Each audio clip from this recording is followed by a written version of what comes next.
Why is it that every time someone tells you, just think positive, it burns instead of heals? Why does chasing happiness often tear open wounds rather than closing them? Marcus Aurelius warned us centuries ago, the happiness of your life depends upon the quality of your thoughts. Yet we've twisted his wisdom into hollow affirmations and forced smiles. Here's the uncomfortable Stoic truth. Your mind isn't built for comfort. It's designed for survival, wired to amplify fears and replay anxieties until you're trapped in a cycle of pain you've unknowingly constructed. But what if real strength isn't about pretending you're fine, but about courageously confronting the shadows you've spent your whole life running from?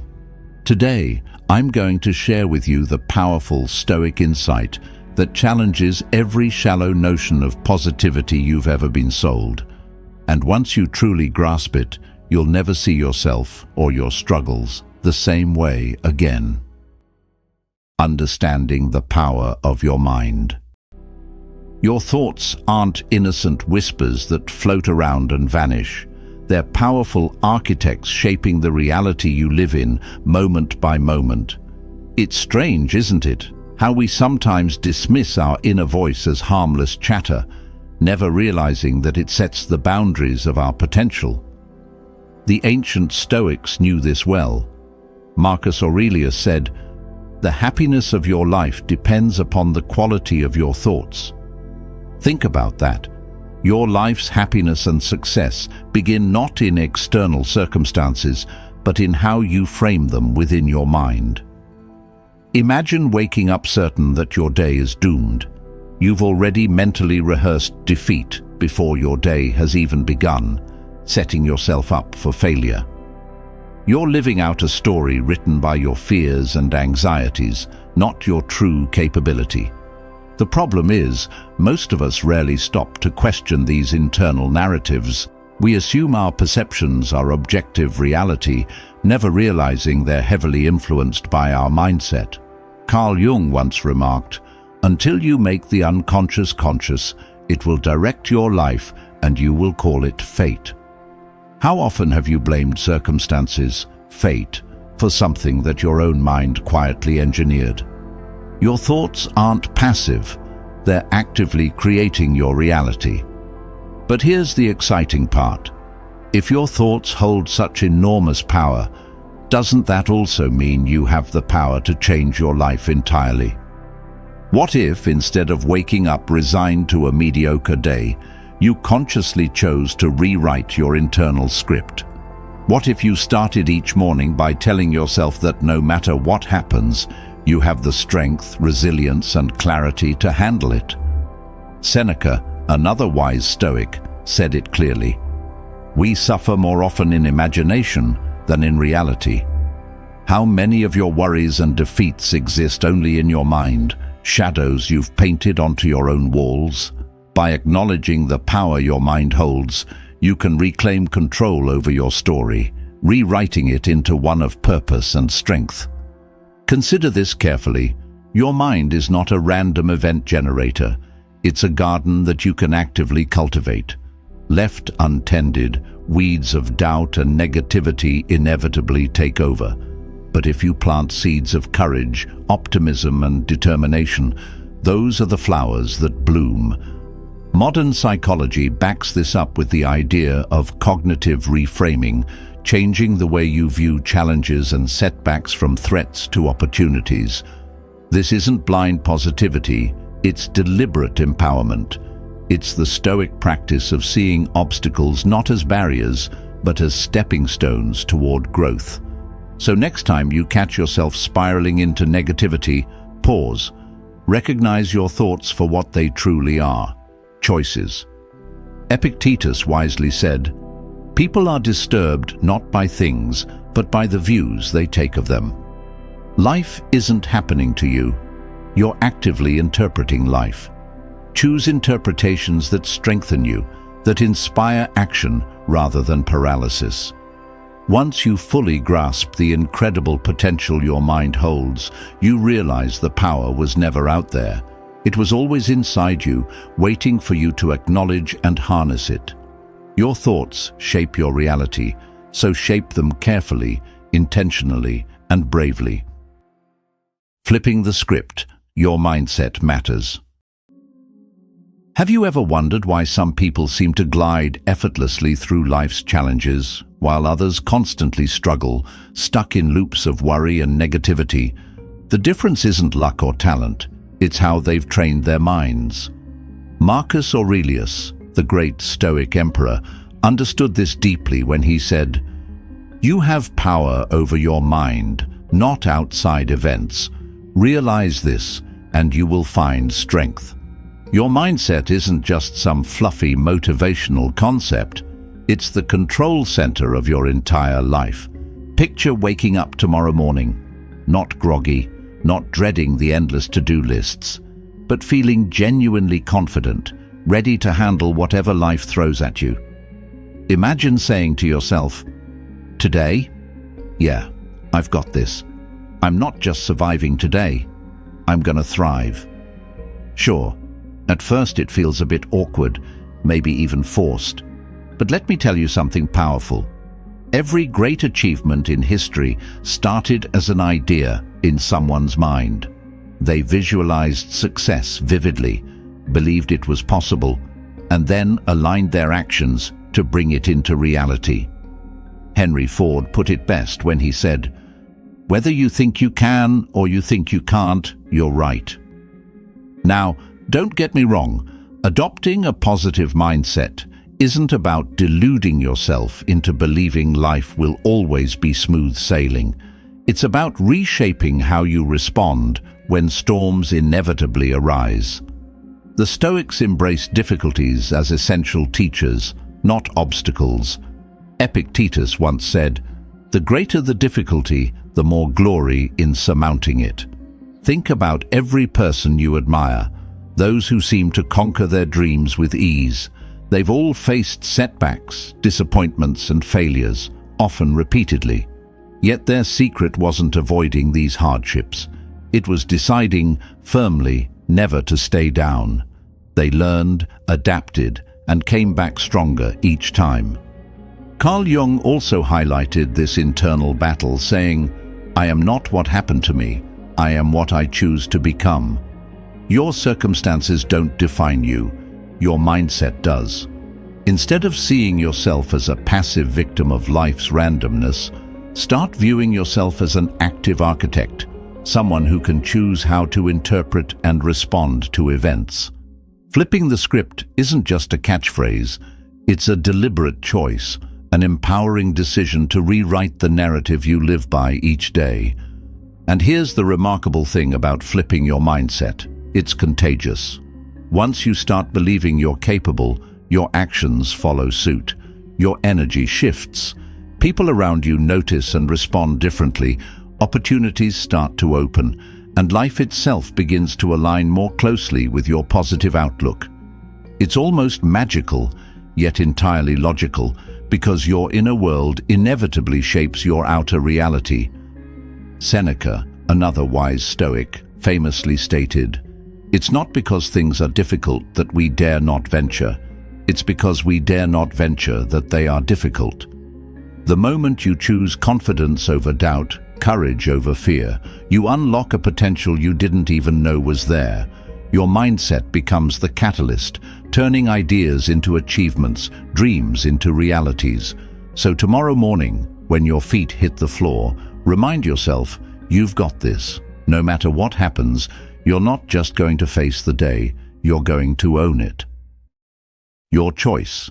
Feed your fear or feed your confidence. Every single morning, you're standing at a crossroads. It might not always feel obvious, but it's there. It's that split-second decision between leaning into fear or stepping boldly toward confidence. Seneca once said, "We suffer more often in imagination than in reality." And it's true. Our fears often exist solely in our minds, vivid yet imaginary barriers keeping us from achieving what we're truly capable of. It's easy to feed these fears, giving them strength, allowing them to take root.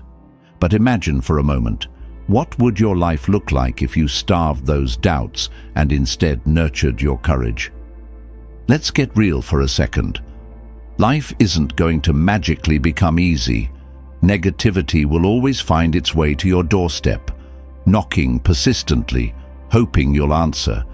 It whispers familiar refrains like, "You're not ready," or "This is too hard." But here's the powerful part. You don't have to listen.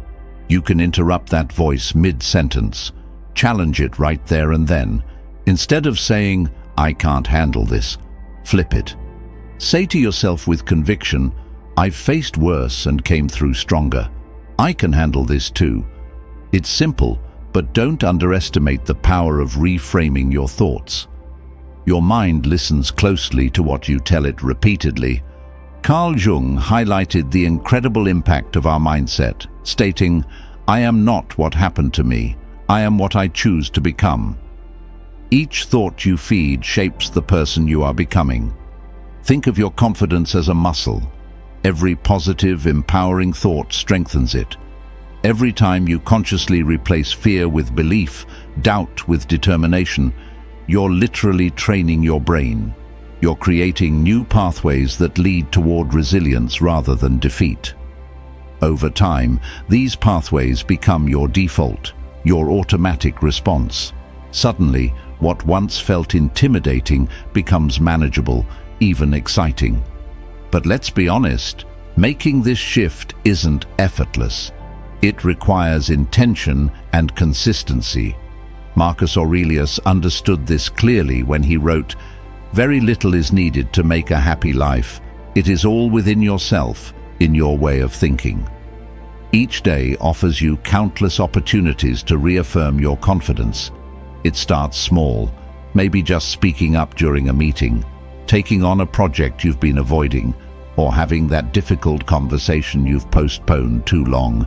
Each tiny victory stacks up, building your internal reservoir of courage, reinforcing your belief that you're stronger than any obstacle you face. The Stoics had another powerful insight. Our emotional reactions are within our control, even when external circumstances aren't. Epictetus taught that it's not what happens to you, but how you react to it that matters. Every event, every challenge, every setback can either feed your fears or feed your strength. You choose. Do you dwell on what could go wrong, surrendering your power to anxiety and doubt? Or do you decide, deliberately and firmly, to focus on your capabilities, your past successes, your proven resilience? Your mental diet determines your destiny. Your mind is a muscle. Train it daily. Most people spend hours a week working on their bodies, lifting weights, running miles, counting calories. But when was the last time you trained your mind with the same discipline? Strange how we value six-pack abs more than mental clarity, resilience, or peace. Yet your mind is the one muscle that controls everything else. If it's weak, the strongest body or the most perfect life situation won't matter. Marcus Aurelius, in the middle of leading an empire, still wrote to himself, "The things you think about determine the quality of your mind. Your soul takes on the color of your thoughts." What you're thinking, consistently, is shaping who you become. Here's something practical. Before you dive into the chaos of the day, before the noise, the emails, the doom scrolling, pause just 1 minute. Look at yourself in the mirror and say something positive. Not performative nonsense, but something rooted in intention. I am enough. I've got what it takes. I don't have to prove anything to anyone today. Sounds silly, sure, especially if you're not used to talking to yourself with kindness. But the awkwardness is temporary. The strength you build from it, permanent. Carl Jung once said, "You are what you do, not what you say you'll do." So if you want confidence, don't just wish for it, build it. Repetition is key. Just like hitting the gym, your thoughts need reps. Positive, deliberate ones. Every time you practice gratitude instead of frustration, every time you pause and reframe a challenge instead of reacting blindly, you are conditioning your mind. Those moments stack. They accumulate. Over time, your default reactions change. You go from spiraling to solving, from doubting to deciding. And don't expect perfection. Some days you'll miss the mark. That's okay. The Stoics never aimed to eliminate emotion. They aimed to manage it. Epictetus reminded us, "No man is free who is not master of himself." That mastery doesn't come from avoiding difficulty. It comes from returning to your training, especially when things feel off. It's in those moments, when your emotions spike, when fear creeps in, that your mental reps pay off. The training kicks in. You breathe.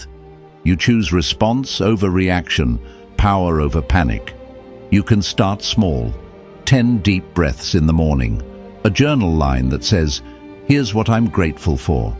A quiet affirmation before a hard meeting. You're not building a fantasy mindset, you're building mental toughness. And just like the body, it's the daily consistency that shapes you, not the rare moments of motivation. Seneca said it best. Luck is what happens when preparation meets opportunity. Mental training is your preparation. When life throws something unexpected, and it will, you won't fold. You'll face it with a kind of calm that surprises even you, not because the storm disappeared, but because you've been training for it all along. Train your mind like your life depends on it, because in many ways it does. Taking action. Turn belief into results. You ever notice how belief feels powerful until it's time to actually move? That's the gap where most people get stuck. They dream big, they journal intentions, they even talk about their goals with passion, but they don't take that uncomfortable first step. And that step, that's where the real transformation begins. As Marcus Aurelius said, "Waste no more time arguing about what a good man should be. Be one." In other words, stop talking, start doing. And here's the truth: action kills fear. Every time you do the thing you were afraid of, even just a little bit, that fear loses its grip. It's not magic, it's exposure.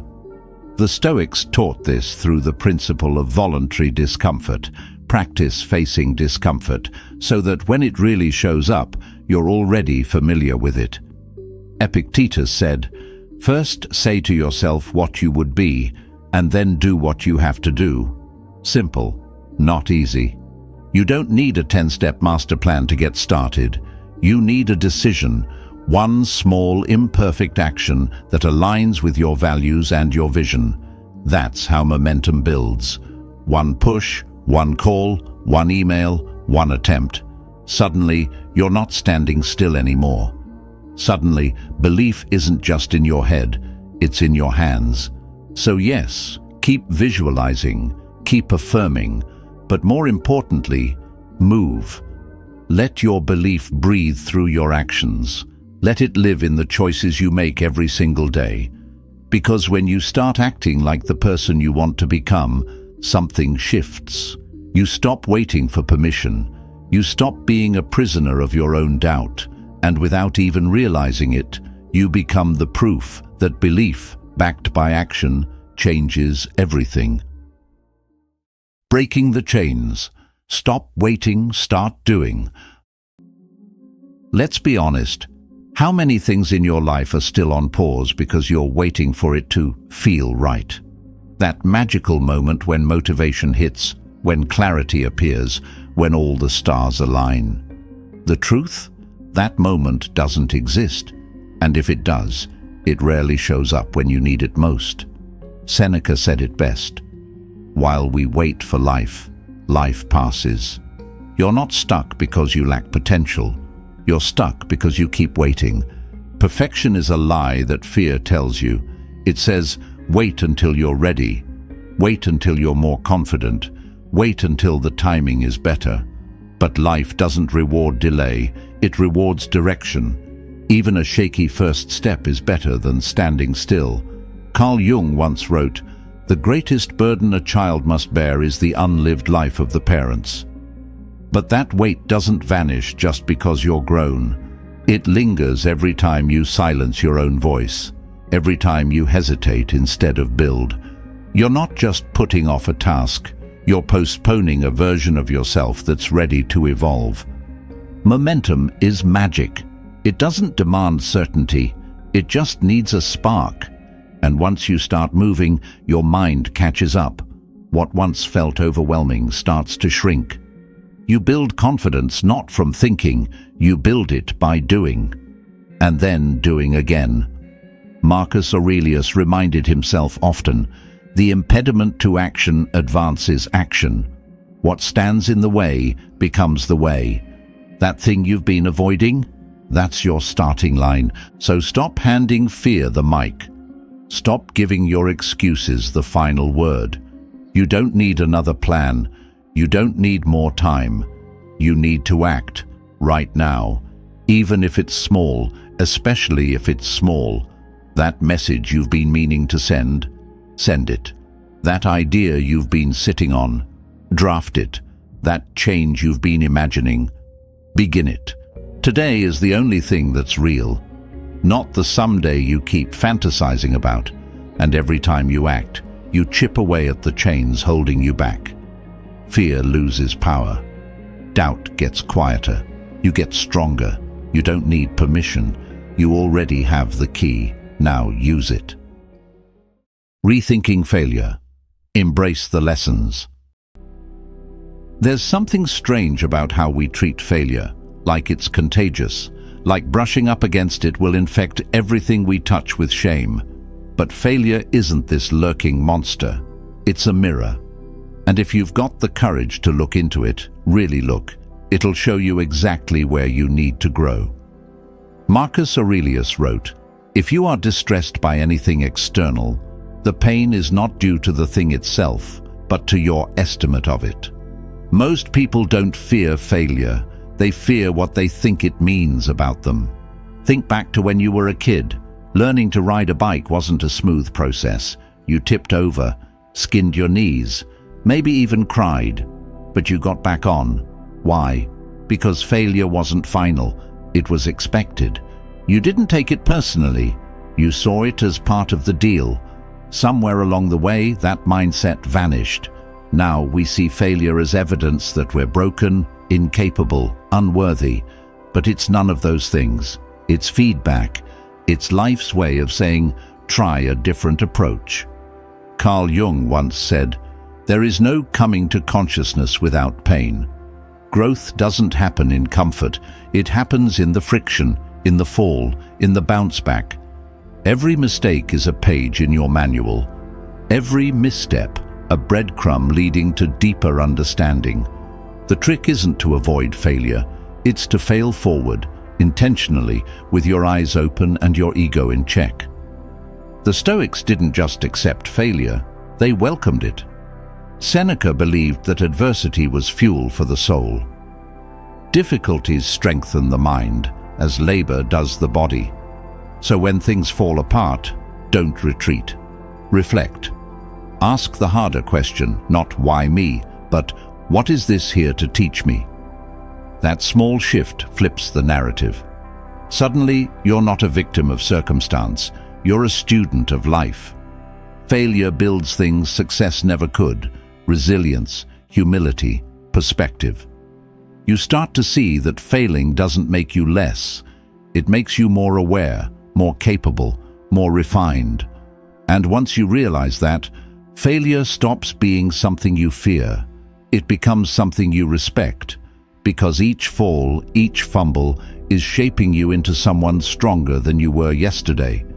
So next time things don't go your way, don't run, don't hide, sit with it, take the lesson, adjust, and move. Because failure isn't the opposite of progress, it's the path. Success isn't luck, it's discipline and habits. Let's cut through the noise. Most people don't fail because they're unlucky. They fail because they keep waiting for luck to show up. Success, the real kind, isn't flashy. It's not about viral moments or some secret formula. It's built in silence, in repetition, in showing up when there's no applause. Marcus Aurelius said, "Just that you do the right thing, the rest doesn't matter." And that's exactly what discipline is.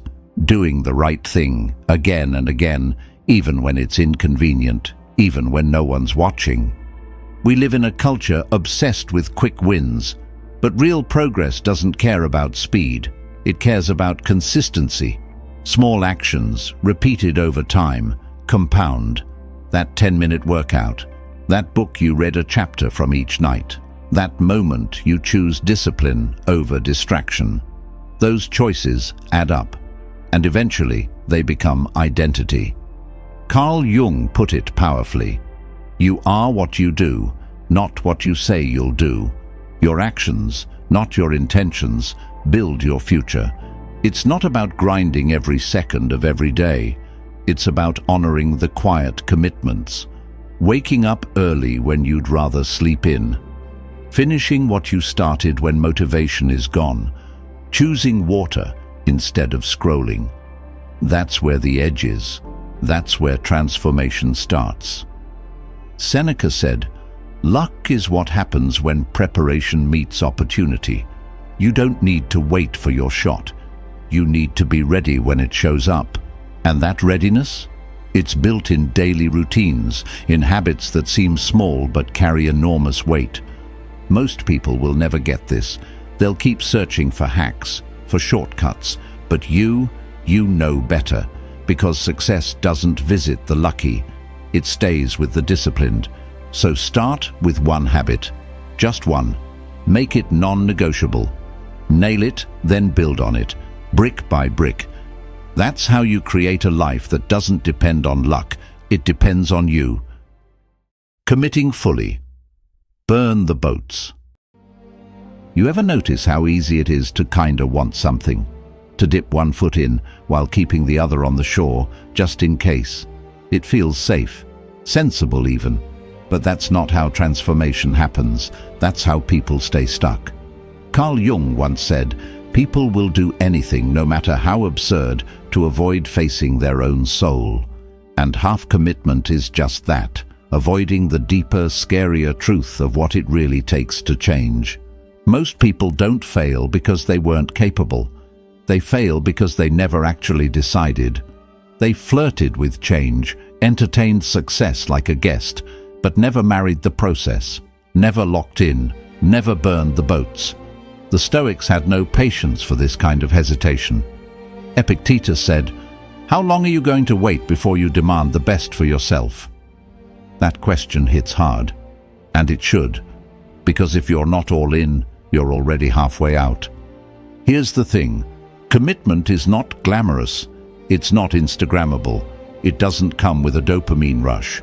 It's early mornings when no one's watching, it's staying in the game when your motivation is gone.